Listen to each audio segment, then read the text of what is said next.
بسم اللہ الرحمن الرحیم۔ بسم اللہ الرحمن الرحیم، الحمدللہ وکفا وسلام علی عبادہ الذین اصطفیٰ، اما بعد۔ عزیز طلبہ، اصول افتاح و آدابہ کی آج ہماری یہ نشست نمبر 51 ہے، اور آج کی نشست میں بھی ہم افتاح کے اصول اور قواعد میں سے ایک اہم قاعدہ پڑھیں گے، قاعدہ نمبر 8۔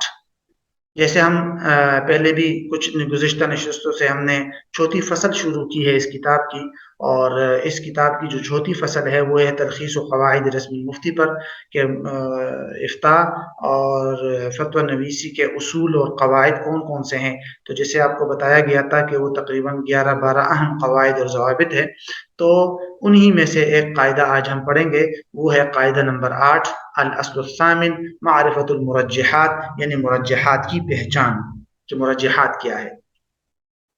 پہلے تو ہم یہ ضابطہ پڑھتے ہیں اور اس کے بعد پھر ہم مرجحات کو دیکھیں گے، لیکن مرجحات کو سمجھ لیجئے آپ، مرجحات کہتے کس کو ہیں؟ مرجحات کو عمومی طور پر ہمارے علمی حلقوں میں یا درس و تدریس کے سلسلے میں جب ذکر کرتے ہیں تو ان کو کہتے ہیں وجوہات ترجیح۔ وجوہاتی ترجیح یعنی آپ کے سامنے مختلف اقوال آ گئے ایک مسئلے میں، ایک عالم کا ایک قول ہے، دوسرے عالم کا دوسری رائے ہے، دوسری رائے اور دوسرا قول ہے۔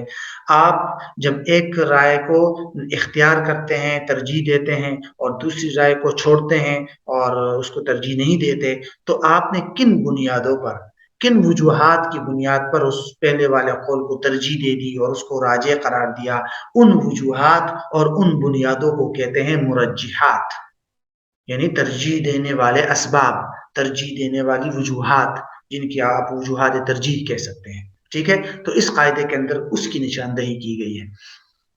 پہلے تو ہم ضابطہ پڑھتے ہیں اور اس کے بعد پھر مرجحات کی طرف آتے ہیں۔ ضابطہ کے اندر جیسے آپ کے سامنے ہے 3 پیراگراف ہے، اور یہ تینوں ایک ہی اہم سوال کے جواب کے لیے یہ 3 ضابطے ہیں۔ یہ ایک اہم سوال کے جواب کے لیے یہ 3 ضابطے بیان کیے گئے ہیں۔ پہلے آپ سوال سمجھیے اور اس کے بعد اس جواب کو دیتے ہوئے ہم ان تینوں ضابطے کو سمجھیں گے۔ سوال سمجھیے۔ سوال یہ ہے کہ میں آپ سے سوال کرتا ہوں کہ جب آپ کے سامنے آپ نے فقہ کی کتاب کھولی اور ایک مسئلہ تلاش کیا، اس مسئلے میں ائمہ کی 2 رائے ہیں، ٹھیک ہے، یا 3 رائے ہیں، فلاں امام کی رائے یہ ہے، دوسرے امام کی رائے دوسری ہے، تیسرے امام کی رائے تیسری ہے۔ ٹھیک ہے، اب اس سلسلے میں ہم نے پڑھا تھا کہ ہم اس قول کے مطابق فتویٰ دیں گے جن کو ہمارے اصحاب ترجیح کے جو مشائخ تھے انہوں نے جس قول کو ترجیح دی ہوگی تو ہم اس پر فتویٰ دیں گے۔ اگر آپ دیکھیں گے کہ ان 3 اقوال میں سے صرف ایک قول کو ترجیح دی گئی ہے تو آپ تو لے لیں گے اس کو، لیکن میرا سوال یہ نہیں ہے۔ میرا سوال یہ ہے کہ ان کے 2 اقوال ہے کسی مسئلے میں، اور اصحاب ترجیح میں سے کچھ اصحاب ترجیح نے ایک قول کو ترجیح دی ہے اور کچھ نے دوسرے کو ترجیح دی ہے، تو ایسی صورت میں آپ کس قول کو لیں گے؟ کیونکہ دونوں قولوں کو ترجیح دی گئی ہے۔ تو آپ کے سامنے ایک مسئلہ ہے، اس مسئلے میں 2 اقوال ہے اور دونوں اقوال کو ترجیح دی گئی ہے، تو آپ کس قول کو اختیار کریں گے اور کس قول کی بنیاد پر فتویٰ دیں گے؟ یہ ہے سوال۔ تو اس سوال کے جواب کے لیے 3 ضابطے آپ ذہن میں رکھیں، اور وہی تینوں ضابطے سمجھ لیجئے، یا 3 صورتیں ہیں جواب کی۔ جواب یہ ہے کہ آپ کے سامنے جو مسئلہ ہے جس میں 2 اقوال ہے اور دونوں کو ترجیح دی گئی ہے، تو آپ کو دیکھنا ہوگا کہ دونوں اقوال کو جو ترجیح دی گئی ہے وہ ایک ہی شیخ نے دونوں کو ترجیح دی ہے، یا 2 یا 2 سے زیادہ شیوخ نے ترجیح دی ہے۔ اگر پہلی صورت اس کی یہ ہے، اگر ایک ہی اصحاب ترجیح میں سے ایک ہی شیخ نے ایک قول کو بھی ترجیح دی اور دوسرے قول کو بھی ترجیح دی ہے، یعنی دونوں اقوال کو جو ترجیح دی گئی ہے وہ ایک ہی شخص نے، ایک ہی شیخ نے دونوں کو ترجیح دی ہے، تو ایسی صورت میں ہم متأخر والے پر عمل کریں گے۔ یعنی اگر تاریخ ہمیں معلوم ہے کہ اس شیخ نے پہلے اس قول کو ترجیح دی تھی اور پھر اس مسئلے کے اس قول کو چھوڑ کر دوسرے والے قول پر ترجیح دی تھی، تو ہم دوسرے والے قول پر عمل کریں گے۔ تو یہ ہوگی پہلی صورت، کہ اگر دونوں اقوال کو ترجیح ایک ہی شیخ نے دی ہے اور ہمیں دونوں کے بارے میں تاریخ کا بھی پتہ ہے کہ پہلے شیخ نے اس قول کو ترجیح دی تھی، پھر دوسرے قول کو ترجیح دی تھی، تو ہم پہلے قول کو چھوڑ کر دوسرے قول پر فتویٰ دیں گے۔ یہ ہے پہلی صورت۔ دوسری صورت یہ ہے کہ ایک ہی شیخ نے دونوں قولوں کو ترجیح دی ہے لیکن ہمیں تاریخ معلوم نہیں ہے، کہ بھئی اس شیخ نے پہلے کون سے قول کو ترجیح دی تھی، کیا اس والے قول کو پہلے ترجیح دی تھی اور پھر دوسرے قول کو ترجیح دی ہے، یا دوسرے والے قول کو پہلے ترجیح دی تھی اور پہلے قول کو بعد میں. یعنی ہمیں تاریخ معلوم نہیں ہے کہ شیخ نے جو ایک ہی شیخ نے جو دونوں قولوں کو ترجیح دی ہے کون سی ترجیح تاریخ کے اعتبار سے مقدم اور کون سی مؤخر ہے. یا اسی دوسری صورت کے اندر کیا آتا ہے، یا دونوں ترجیحات مختلف شخصوں نے دی ہے. ایک شیخ نے ایک قول کو ترجیح دی، اصحاب ترجیح میں سے جو شیوخ تھے ان میں سے ایک شیخ نے ایک قول کو ترجیح دی اور دوسرے شیخ نے دوسرے قول کو ترجیح دی. تو ان دونوں صورتوں کے اندر اب کس قول پر فتویٰ دیں گے، تو یہ دوسری صورت ہو جائے گی. اب اس قول کے اندر مفتی جو ہے نا وہ وجوہات ترجیح کی بنیاد پر ایک قول کو چھوڑ کر دوسرے قول کو ترجیح دے گا، ان بنیادوں پر کو دیکھتے ہوئے، ان وجوہات کو دیکھتے ہوئے جن کو ہم مرجحات کہتے ہیں، وہ آگے آئیں گے. تو ان وجوہات ترجیح کی بنیاد پر مفتی ایک قول کو چھوڑ کر دوسرے کو ترجیح دے گا. تو یہ ہو گئی دوسری صورت. دوسری صورت کب تھی کہ ایک ہی شیخ نے دونوں قولوں کو ترجیح دی ہو لیکن تاریخ معلوم نہ ہو، یا دو الگ الگ شیوخ نے دونوں اقوالوں کو ترجیح دی ہو. تو ایسی صورت میں مفتی جو ہے وہ مرجحات کی بنیاد پر ایک قول کو دوسرے قول پر ترجیح دے دے گا. تیسری صورت یہ ہے کہ صورتحال اور بیک گراؤنڈ یا پس منظر یہی ہے جو دوسری صورت میں تھی کہ ایک ہی شیخ نے دونوں قولوں کو ترجیح دی تھی لیکن تاریخ معلوم نہیں ہے، یا دو مختلف شیوخ نے ترجیح دی تھی، ایک نے ایک قول کو دوسرے نے دوسرے قول کو. ٹھیک ہے. اب ایسی صورت میں مفتی ہم نے کہا تھا مرجحات کی بنیاد پر فیصلہ کرے گا، لیکن اگر مفتی نے بہت غور و فکر کیا اور مرجحات کو دیکھا تو بھی مفتی کا ذہن کسی ایک جانب جو ہے وہ راجح نہ ہوا. مفتی کے سامنے کوئی کلیئر کٹ بات نہیں آئی کہ یہ والا زیادہ قوی قول ہے یا یہ والا زیادہ قوی ہے. مرجحات کو بھی دیکھا، پورا غور و فکر کیا. تو ایسی صورت میں کیا کریں؟ تو کہتے ہیں ایسی صورت میں مفتی کو اختیار ہے، چاہے تو پہلے قول کو لے لے چاہے تو دوسرے قول کو لے لے. اور یہ اختیار میں مفتی اپنے خواہشی نفس کو نہیں دیکھے اور بلکہ اللہ تعالیٰ سے درستگی طلب کرتے ہوئے خواہشی نفس وغیرہ کو سائڈ پہ رکھ کر اپنے قلب کی شہادت کو کی بنیاد پر ایک قول کو ترجیح دے دے اور دوسرے قول کو چھوڑ دے.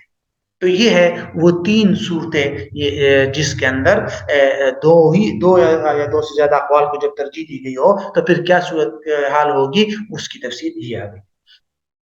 اب ہم نے دیکھنا کیا ہے، یہ تو ضابطہ سمجھ آ گیا. دیکھنا ہمیں یہ ہے کہ یہ مرجحات کیا چیز ہے. ٹھیک ہے. اور آپ کے سامنے ہم نے پہلے بھی بتایا تھا کہ مفتی جو ہے اگر اس کے سامنے دو مختلف اقوالوں کو ترجیح دی گئی ہو اور یا تو تاریخ معلوم نہ ہو کہ کون سے پہلے کو ترجیح دی گئی ہے اور کون سے کو بعد میں، یا مختلف لوگوں نے مختلف اقوال کو ترجیح دی ہو، تو مفتی مرجحات کی بنیاد پر فیصلہ کرے گا اور دیکھے گا کہ زیادہ مرجحات کس قول کے لیے موجود ہے، وجوہات ترجیح. وہ مرجحات کون سی ہے اس کو حضرت نے کتاب کے اندر ذکر کیا ہے. میں مثال کے طور پر کچھ بتاتا ہوں، پھر اس کے بعد ہم ترجمہ کریں گے. مثلا حضرت نے لکھا ہے ایک وجہ ترجیح یہ ہے کہ دونوں اقوال میں سے ایک قول کے اندر جو تصریح ہے وہ تصریح صریحی ہے اور دوسرے کے اندر تصریح التزامی ہے، تو آپ تصریح صریح والے کو لیں گے کیونکہ یہ ایک مرجح ہے. اسی طرح یا یہ ہے کہ ایک قول کے اندر جو تصحیح کا لفظ استعمال ہوا ہے وہ قوی لفظ ہے اور دوسرے والے میں جو لفظ ہوا ہے وہ ضعیف لفظ استعمال ہوا ہے، تو آپ قوی والے لفظ کو لے لیں. اسی طرح اگر دونوں اقوالوں کو جو ترجیح دی گئی ہے ان میں سے ایک متون کا قول ہے اور دوسرا فتاوی یا نوازل کا قول ہے، تو آپ متون والے کو لے لیں کیونکہ یہ مرجح ہے، ایک قسم کی وجہ ترجیح ہے. اسی طرح اگر ایک قول ظاہر روایت کا ہے اور دوسرا قول ظاہر روایت کا نہیں ہے تو آپ ظاہر روایت کو لے لیں کیونکہ یہ بھی ایک مرجح ہے یا وجہ ترجیح ہے. یا ایک قول امام صاحب کا ہے اور دوسرا قول صاحبین کا ہے، تو امام صاحب کا ہونا، کسی قول کا امام صاحب کا ہونا، یہ بھی ایک وجہ ترجیح ہے. یا ایک قول کو اکثر مشائخ نے اختیار کیا ہے اور دوسرے قول کو قلیل مشائخ نے، تو آپ اکثر مشائخ والے قول کو لے لیں. ٹھیک ہے. یا ایک قول قیاسی ہے اور دوسرا استحسانی ہے تو استحسان کو لے لیں. ایک قول زمانے کے زیادہ موافق ہے تو آپ اس کو لے لیں. یا ایک قول کی دلیل مفتی کی نظر میں زیادہ قوی ہے تو اس کو لے لیں. یا ایک قول فقراء کے لیے زیادہ انفع ہے تو اس کو لے لیں، دوسرے کو چھوڑ دیں. یہ وجوہات ترجیح ہے. ایک قول وقف کے لیے زیادہ نفع مند ہے، یا ایک قول میں حدود کو ختم کیا جا رہا ہے، یعنی حد نافذ نہیں ہو رہا، تو اسی قول کو لے لیں. تو یہ ساری وجوہات ترجیح ہے جس کو مفتی کب استعمال کرے گا؟ تب استعمال کرے گا جب یہ سامنے والی صورتحال ہو جو آپ کے سامنے ہے کہ دونوں ہی اقوال کو ترجیح دی گئی ہے اور یہ معلوم نہیں ہے کہ تاریخ کون سی ہے، اور یا یہ ہے کہ دونوں ترجیح مختلف اشخاص کی طرف سے ہو، ترجیح ہو گئی ہے دونوں کو، تب مفتی وجوہات ترجیح کو استعمال کرتے ہوئے ایک کو ترجیح دے گا. ٹھیک ہے. اب حضرت نے آخری نقطہ یہ لکھا ہے کہ بھائی یہ وجوہات ترجیح تو آپ سامنے رکھے، لیکن کبھی یہ ضوابط کلیہ نہیں ہے. کبھی کبھی ایسے بھی ہو سکتا ہے نا کہ آپ کے سامنے یہ 8-10 وجوہات ترجیح ہم نے ذکر کر دی، ممکن ان میں سے 5 وجوہات ترجیح ایک قول کو دلیل کا تقاضا کرے کہ یہ راجح ہے، اور 5 وجوہات ترجیح دوسرے کے لیے، پھر کیا کریں گے آپ؟ یہ تیسری سچویشن پیدا ہو جائے گی نا، یہ والی. ٹھیک ہے کہ یہ جو مرجحات ہے یہ کوئی قواعد کلیہ تو نہیں ہے. ایسا ہو سکتا ہے کہ کچھ ایک قول کے لیے کے لیے مؤید ہو اور کچھ وجوہات ترجیح دوسرے قول کی ہو. تو اصل ایسی صورتحال میں پھر مفتی اپنے ملکہ فقہیہ کو استعمال کرے گا اور اپنے شہادت قلب کی بنیاد پر خواہشات سے بچتے ہوئے وہ اس قول کو اختیار کرے گا. اور اس صورت میں مفتیان کا اختلاف بھی ہو سکتا ہے. ملکہ فقہیہ کا بہت ہونا ضروری ہے اس سلسلے میں، کیونکہ ایسا ممکن ہے کہ ایک مفتی جو ہے وہ اسی مسئلے کے اندر کسی قول کو سد ذرائع کی بنیاد پر منع کرتے، لیکن دوسرا مفتی اپنے علاقے کے اندر دیکھے کہ اس میں عمومی بلوہ ہے، لہٰذا لوگوں کو سہولت کے لیے دوسرے قول کو وہ لے لے. ایسا ہو سکتا ہے. تو مفتی مختلف چیزوں کو دیکھ کر فیصلہ کرے گا کہ کیا اس میں عمومی بلوہ ہے، لوگوں کے لیے مشقت اور حرج تو نہیں ہے، یا اس کے سد ذرائع کی ضرورت ہے. اگر میں نے اس قول پر فتویٰ دے دیا کہیں اس کی وجہ سے فتنہ و فساد پیدا نہ ہو جائے، تو اس طرح کی صورتحال کو دیکھتے ہوئے مفتی کسی ایک قول کو ترجیح دے دے گا. تو بہرحال یہ خلاصہ تھا جو ہے معرفت المرجحات والے قول کا، قاعدہ نمبر 8 کا. اب ذرا اس کا ترجمہ دیکھ لیجیے. پہلے ضابطہ کا ترجمہ کرتے ہیں اور پھر اس کے بعد یہ آگے جو تفصیلات ہے اس کا. حضرت فرماتے ہیں کہ اگر دو اقوال متعارض ہو اور ان میں سے ہر ایک کو ترجیح دی گئی ہے، تو اگر دونوں ترجیحات ایک ہی شخص کی طرف سے ہیں تو ان میں سے متأخر ترجیح پر عمل ہوگا اگر اس کی تاریخ معلوم، اگر تاریخ معلوم. ٹھیک ہے. وَإِن لَمْ يُعْرَفْ تاریخ، اگر تاریخ معلوم نہ ہو یا دونوں ترجیحات الگ الگ شخصوں کی طرف سے ہیں، تو مفتی ان میں سے ایک کو ترجیح دے گا ان وجوہات ترجیح کو مد نظر رکھ کر جو مفتی کے سامنے ظاہر ہو جائے. وَإِن لَمْ يَظْهَرْ لِأَحَدِهِمَا شَيْءٌ، اگر دونوں اقوال کے لیے وجوہ ترجیح میں سے کوئی بھی واضح نہ ہو تو مفتی کو اختیار ہوگا کہ وہ ان میں سے ایک قول کو لے اور اپنی دل کی گواہی کے ساتھ نفسانی خواہشات سے بچتے ہوئے اللہ تعالیٰ سے درستگی کو طلب کرتے ہوئے ایک قول کو اختیار کر لے. حضرت فرماتے ہیں کہ یہ ایسا اصول ہے جس کی شرح کرنے کی کوئی ضرورت نہیں ہے. البتہ اہم بات یہ کہ ان مرجحات کی پہچان لیا جائے جس میں سے ایک تصحیح کو دوسری تصحیح پر ترجیح دی جاتی ہے. وہ مرجحات کون سے ہیں؟ تو کچھ مرجحات حضرت نے یہاں ذکر کیے ہیں، ذرا دیکھیے. پہلی کیا ہے؟ دو تصحیحوں میں سے ایک صریح جو ہے صریح ہے اور دوسری التزامی ہے، تو صریح پر عمل کیا جائے. نمبر 2، اگر دو تصحیحوں میں سے ایک ایسے لفظ کے ساتھ ہو جو دوسری تصحیح کی نسبت زیادہ قوی لفظ ہے تو قوی لفظ اور تصحیح کو ترجیح دی جائے. نمبر 3، اگر ان دونوں میں سے ایک متون میں مذکور ہو اور دوسری غیر متون میں تو تصحیح متون میں ہوگی، وہ راجح ہوگی، سوائے اس صورت کے جب اصحاب ترجیح میں سے کسی فقیہ نے غیر متون کے راجح ہونے کی صراحت کی ہو. وہ بات پیچھے پہلے ہی گزر چکی ہے، تو پھر اسی قول کو لیا جائے گا.